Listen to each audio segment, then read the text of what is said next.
கண்ணை மூடினா உன் முகம் தெரியுது, உன் சிரிப்பு தெரியுது, உன் மடிஞ்ச காது, உன் உதடு, உன் பெரிய கண்ணு, வெக்கம், கோவம் எல்லாம் தெரியுது. ஆனா உன் குரல் மட்டும் மறந்து போச்சு. ஆபீசருக்கு காது கேட்காதா? டாக்டருக்கு மனசு மாறாத. நானும் நீயும் எதிரும் புதிரும். நான் ஏர்ஃபோர்ஸ்காரன், குண்டு வீசுறவன்.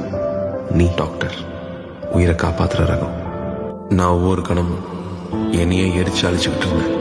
நீ என்னோட பாதி, உன்னையும் என்னோட சேர்த்து அழிச்ச. எனக்கு 2வது சான்ஸ் கிடைக்குமா தெரியல, உன்னை பார்க்க முடியுமா தெரியல, மன்னிப்பு கேட்க முடியுமா தெரியல.